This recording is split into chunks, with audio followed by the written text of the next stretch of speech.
Students, how are you?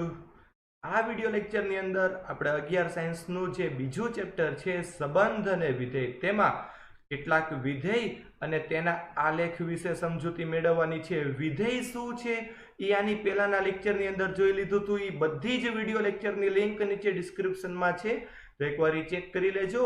એ વિધેય સમજાય તો પછી આપણે એના કેટલાક પ્રકારો અને આલેખ આપણે આમાં જોવાના છે.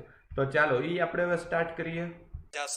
તો વિધેયના ઘણા બધા પ્રકારો છે. એમાંનો પહેલો પ્રકાર તદેવ વિધેય. પહેલો પ્રકાર છે તદેવ વિધેય.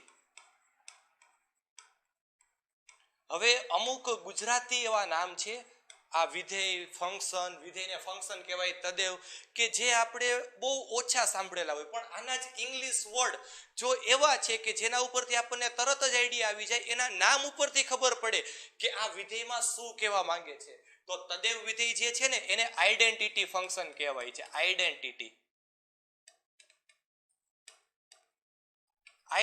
ફંક્શન. હવે આઈડેન્ટિટી એટલે શું? એક પોતાની જ આઈડેન્ટિટી, પોતે જ. તો ઈ આઈડેન્ટિટી ફંક્શન એટલે કે તદેવ વિધેય. એક એક્ઝામ્પલ હું તમને આપું. ધારો કે કોઈ ફંક્શન છે, ફંક્શન f of x. આ ફંક્શન છે અને એનો જવાબ ઈ પોતે x જ મળે છે. હું જે કિંમત x ની મૂકું ઈ જ મારો જવાબ. હું જે કિંમત x ની મૂકું ઈ જ મારો જવાબ, એટલે તદેવ વિધેય કહેવાશે. ધારો કે હું x ની જગ્યાએ 1 મૂકું એટલે કે f of 1, તો મને મારો જવાબ 1 મળશે. હું x ની જગ્યાએ 2 મૂકું એટલે કે f of 2, તો જવાબ 2 મળશે. x ની જે કિંમત મૂકો ઈ જ આપણો જવાબ મળે, તો એને તદેવ વિધેય કહેવાય છે. તદેવ એટલે કે આઈડેન્ટિટી ફંક્શન. હવે જો ઈ આપણે છે ને આલેખ દ્વારા સમજીએ કે ભાઈ અહીંયા એક x અક્ષ છે, અહીંયા એક આ y અક્ષ છે.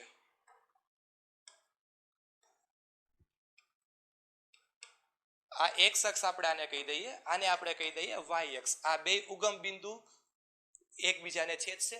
હવે બધા બિંદુઓના નામ આપણે આપી દઈએ. આનો આલેખ કેવી રીતે મળશે? ધારો કે આ 1, 2, 3, 4. આ સાઈડ માઇનસ વાળી કિંમતો આવશે, -1, -2, -3, -4. ઉપર પ્લસ વાળી કિંમતો આવશે, 1, 2, 3, 4. નીચે માઇનસ, -1, -2, -3, -4. હવે જુઓ, આનો આપણે આલેખ દોરવો છે તો ભાઈ આ y જે છે ને, y એક્ઝેક્ટલી આ y જ કહેવાશે, f of x. y બરાબર આપણે એ ફંક્શન જ કહેશું. જે જવાબ આવે છે એ ફંક્શનનો જ જવાબ આવે છે, એટલે કે y ની કિંમત જ આપણો જવાબ છે. હવે આમાં આપણે છે ને જો x ની કિંમત 1 મૂકી તો જવાબ 1 આવ્યો, એટલે x ની કિંમત 1 ત્યારે y ની કિંમત પણ 1, એટલે આ પહેલો પોઈન્ટ મને મળ્યો 1,1. જો 2 મૂકું તો મારો જવાબ 2 આવશે. x ની કિંમત 2 તો y ની કિંમત પણ 2, તો 2,2 આપણો બીજો પોઈન્ટ થયો. જો x ની કિંમત 3 મૂકો, જો x ની કિંમત તમે 3 મૂકો તો y ની કિંમત 3 જ આવશે. જો તમે 0 મૂકશો તો 0, કારણ કે આ તદેવ વિધેય છે. જે કિંમત મૂકી ઈ જ આપણો જવાબ આવશે. -1 મૂકો તો -1 જવાબ, -2 મૂકો તો -2 જવાબ. આ રીતે તો આનાથી જે રેખા મળશે આપણને, આ બધા બિંદુને જોડવાથી આ જે રેખા મળે છે, આ રેખા કેવા પ્રકારનો આલેખ બતાવે છે? તો કે આ તદેવ આલેખ, તદેવ વિધેયનો આલેખ બતાવે છે. હવે જનરલી જો આપણે આને આ રીતે પણ ડ્રો કરી શકશું કે ભાઈ અહીંયા x અક્ષ અને y અક્ષ આ રીતે આપણને આપ્યા છે, તો આનો આલેખ જે છે ને, આલેખ ઈ જો જનરલી આ રીતે મળ્યો આપણને, આ રીતે મળ્યો. કારણ કે જે x ની કિંમત હતી ઈ જ y ની કિંમત હતી. તો પહેલા ચરણમાં અને ત્રીજા ચરણમાં આલેખ આપણને મળશે આ રીતે.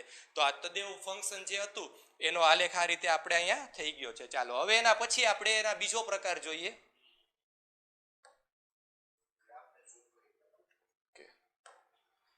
હવે એના પછી આવે છે પ્રકાર નંબર 2, અને બીજો પ્રકાર જે છે તે છે અચળ વિધેય. બીજો પ્રકાર આપણે જોવાનો છે અચળ વિધેય. અચળ એટલે શું ભાઈ? અચળ એટલે તો કે કોન્સ્ટન્ટ.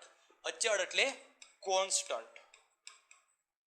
અને કોન્સ્ટન્ટ એટલે તો કે અચળ ફિક્સ કોઈ કિંમત છે. ચાલો તો અચળ વિધેય કોને કહેવાય? એક એક્ઝામ્પલ કે ફંક્શન આપેલું છે એફ ઓફ એક્સ બરાબર અને એની કિંમત મળે છે કઈ પણ કિંમત કોન્સ્ટન્ટ એટલે કે અચળ એટલે કે સી મેં ધારી લીધી. સી એટલે કોઈ પણ કિંમત છે. ધારો કે 2 મળે છે કે ભાઈ એફ ઓફ એક્સ એવું ફંક્શન છે, કોઈ એક એવું ફંક્શન છે કે જેમાં તમે એક્સ ની કિંમત જુદી જુદી મૂકો અને આપણો જવાબ 2 જ આવે છે. કારણ કે એક્સ ની આમાં કઈ કિંમત જ નથી સમીકરણની અંદર. તમે એક્સ ની કિંમત 1 મૂકો, 2 મૂકો, 3 મૂકો, 4 મૂકો, કોઈ પણ મૂકો, જવાબ તો આપણો 2 જ આવશે. કારણ કે હું એક્સ ની જગ્યાએ કિંમત મૂકું છું. તો કોઈ પણ કિંમત મૂકતા જવાબ મને ફિક્સ અચળ મળે છે. એટલે આ ફંક્શન જે વિધેય છે એ અચળ વિધેય છે, કોન્સ્ટન્ટ ફંક્શન છે. આનો પણ આપણે જો આલેખ દોરવો હોય તો આ રીતે આપણે દોરી શકશું. એક્સ અક્ષ અને વાય અક્ષ આપણે દોરી લઈએ આ રીતે. બિંદુઓના નામ આપી દઈએ. આ 0, અહીંયા એક્સ, વાય, અહીંયા એક્સ ડેશ, વાય ડેશ, 0, અહીંયા પોઈન્ટ છે 1 2 3 4, -1 -2 -3, ઉપર +1 +2 +3, -1 -2 -3. ચેક કરો. એક્સ ની આપણે કોઈ પણ કિંમત મૂકીએ, 0 મૂકીશ ને 0 તો પણ આપણને કિંમત તો 1 જ આવશે. જો 0 મૂકશું તો સોરી 2 જ આવશે. 2 0 મૂકો તો પણ 2, 1 મૂકો તો પણ 2, 2 મૂકશો, 3 મૂકશો, કોઈ પણ કિંમત મૂકો, માઇનસમાં મૂકો તોય y ની કિંમત તો 2 જ આવશે. એટલે આ જ બિંદુ મળશે આપણને. તો આ જે રેખા મળી આપણને, આ રેખા, એ રેખા કોનો આલેખ બતાવે છે? અચળ વિધેય. આ ફંક્શનનો આલેખ આવી રીતે બતાવે છે. તો જનરલી કેવો આલેખ થશે આપણો? જો ચેક કરીએ આપણે, જનરલી જે આપણો આલેખ થશે, આ એક્સ અક્ષ અને વાય અક્ષ છે અને એમાં આ રીતે કોઈ એક રેખા મળી આપણને, સીધી રેખા મળી આવી રીતે. ઓકે, તો આ પણ શું થઈ ગયું? આપણું અચળ વિધેય થઈ ગયું છે. હવે આપણે એના પછીનો નવો પ્રકાર જોઈએ. એના પછી હવે નવો પ્રકાર છે બહુપદી વિધેય નંબર 3. બહુપદી વિધેય. હવે બહુપદી એટલે શું? એ તો તમે 9મા ધોરણથી ભણો છો, 10મા ધોરણમાં પણ ભણી ગયા છો. બહુપદી તો ઘણી બધી પ્રકારની બહુપદીઓ હોય છે. તો આપણે એક નાનકડું એવું એક એક્ઝામ્પલ લઈએ સૌથી પહેલા તો, કે ધારો કે એફ ઓફ એક્સ બરાબર એક બહુપદી છે, ખાલી એક્સ નો વર્ગ. આ એક બહુપદી છે. એક ઉદાહરણ આવું લઈ શકાય, એફ ઓફ એક્સ બરાબર એક્સ નો ઘન. આ પણ એક બહુપદી છે. કોઈ પણ બહુપદી હોઈ શકે છે, એક પદમાં, દ્વિપદમાં, 2 પદમાં, 3 પદમાં, બરાબર છે. તો આ એક બહુપદી વિધેય છે. આનો આલેખ આપણે જોઈ લઈએ કે ભાઈ કેવી રીતે થશે. આ એક ફંક્શન જ છે, r થી r નું ફંક્શન જ થશે. ફંક્શન r થી r નું ફંક્શન થશે x². ચાલો આપણે કિંમત મૂકતા જઈએ. જો x ની કિંમત 1 મૂકી તો જવાબ 1 નો વર્ગ 1 આવશે. x ની કિંમત 2 મૂકી તો જવાબ 2 નો વર્ગ 4. x ની કિંમત 3 મૂકો તો 3 નો વર્ગ 9. જો 0 મૂકશો તો 0 નો વર્ગ 0. જો -1 મૂકશી, -1 x ની કિંમત તો -1 નો વર્ગ +1. -2 મૂકો તો -2 નો વર્ગ +4. -3 મૂકી તો -3 નો વર્ગ +9. આવી આપણને ઘણી બધી કિંમતો મળશે. તો આનો આપણે ગ્રાફ જોઈ લઈએ કેવી રીતે ગ્રાફ થાય છે. સૌથી પહેલા બે અક્ષ દોરી લઈએ, એક્સ અક્ષ અને વાય અક્ષ. એક્સ આ વાય, અને વાય એટલે કે એ આપણું ફંક્શન જ છે F of X. X dash, Y dash. Point લખી નાખીએ 0 1 2, -1 -2 -3, 1 2 3, -1 -2 -3. હવે આ જે આલેખ છે, જે કિંમત આપણે ગોતી, કિંમતોને આલેખમાં દર્શાવી દઈએ આપણે. ધારો કે સૌથી પહેલા પહેલી કિંમત હતી એક 1,1, તો x ની કિંમત 1 ત્યારે y ની કિંમત 1. આ એક પોઈન્ટ 2,4, 2 તો 4 ક્યાં હશે? અહીંયા 4 છે તો અહીંયા 2,4. 3 હોય તો 9, 3 અહીંયા છે તો 9 ક્યાં હશે? લખ્યા નથી પણ તમે વિચારી શકો અહીંયા ઉપર ક્યાંક મળશે આપણને. પછી 0 એ 0, જો x ની કિંમત 0 તો y ની કિંમત પણ 0, -1 x ની કિંમત ત્યારે y ની કિંમત તો +1, એટલે અહીંયા પોઈન્ટ મળશે આપણને, આ પોઈન્ટ.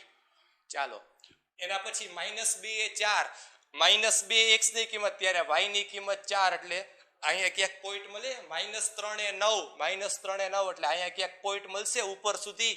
હવે આ બધા બિંદુઓને જો આપણે જોડી દઈએ તો આ રીતે આપણો આલેખ થશે.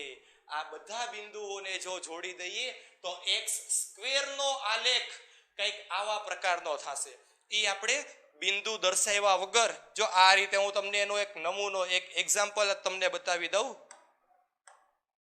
x અક્ષ અને y અક્ષ આપણા આ રીતે છે.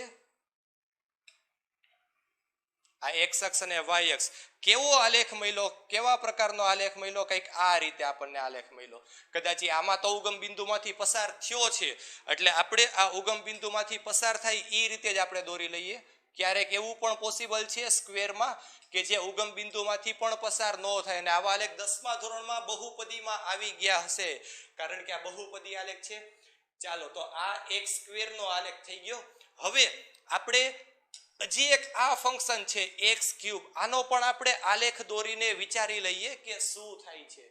તો આના માટે આપણે કિંમતો જોતા જઈએ. જો આપણે 1 મૂકશું તો 1 નો ઘન 1, જો 2 મૂકીએ તો 2 નો ઘન 8, જો 3 મૂકી x ની કિંમત તો 3 નો ઘન 27. એના પછી ધારો કે 0 મૂકી તો x ની કિંમત 0 તો 0 નો ઘન એટલે y પણ 0. માઇનસમાં મૂકીએ -1 તો -1 નો ઘન એ -1 જ થશે. -2 મૂકું તો -2 નો ઘન એ -8 થઈ જશે.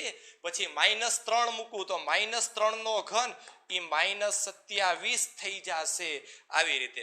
તો ચાલો આપણે આનો આલેખ ચેક કરી લઈએ. આ જે બિંદુઓ છે તે આ રીતે છે, આપણે એનો આલેખ દોરીએ.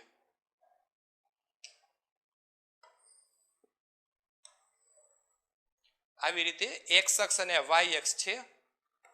x y આ ઉગમ બિંદુ, અને આપણે કહી દઈએ આ ફંક્શન જ છે y બરાબર f(x). 0 પછી અહીંયા 1 2 3 4 5, અહીંયા 1 2 3 4 5, આ સાઈડ -1 -2 -3 -4, -1 -2 -3 -4 -5 -6, આ રીતે આપણે જોતા જઈએ. હવે ખાલી થોડાક પોઈન્ટ આપણે દર્શાવવા છે, કેવો આલેખ મળે છે એ આપણે ચેક કરવું છે. ચાલો 1,1 x ની કિંમત 1 તો y ની કિંમત 1, એક અહીંયા પોઈન્ટ મળ્યો. 2,8 x ની કિંમત 2 તો y ની કિંમત 8, એટલે એ કંઈક અહીંયા પોઈન્ટ મળશે આપણને. પછી 0,0 લઈ લઈએ, 3,27 અહીંયા ઉપર મળશે, એટલે 0,0 લઈ લઈએ તો એ પોઈન્ટ અહીંયા મળ્યો આપણને. હવે એના પછી 0,0 થઈ ગયું. હવે -1,-1 x ની કિંમત -1 તો y ની કિંમત પણ -1. -2 એ 8, -2 એ 8 ક્યાંય છે? નીચે અહીંયા ક્યાંક હશે. તો જો આ રીતે પોઈન્ટ મળ્યા, આ બધા પોઈન્ટને જો આપણે આમ દર્શાવી દઈએ તો આપણો જે આલેખ છે ને x³ નો એ કંઈક આવા પ્રકારનો આલેખ થશે. જનરલી આપણે જોઈને જનરલી આપણે કેવું હોય કે કઈ રીતે આલેખ મળે છે, તો આ x અક્ષ, આ y અક્ષ, ક્યુબ નો આલેખ એટલે કે 3 ઘાત એટલે કે ત્રિઘાતનો આલેખ, એ જનરલી તમને આ રીતે જ આલેખ મળશે. કોઈ પણ ઘન એટલે કે ત્રિઘાત બહુપદી હોય તો એનો આલેખ આપણને આ રીતે જ મળી શકે છે. તો આ થઈ ગયું ત્રિઘાત બહુપદીનો આલેખ. તો આ બહુપદી આવી રીતે કોઈ પણ આપે એટલે કે બહુપદી શું છે, તો કે બહુપદી એક વિધેય જ છે, બહુપદી વિધેય. ચાલો એના પછી હવે આપણે નવો એક પ્રકાર આપણે ભણવાનો છે, અને જે છે બહુપદી પછી સમમેય વિધેય આપણે ભણવાનું છે. સમમેય વિધેય.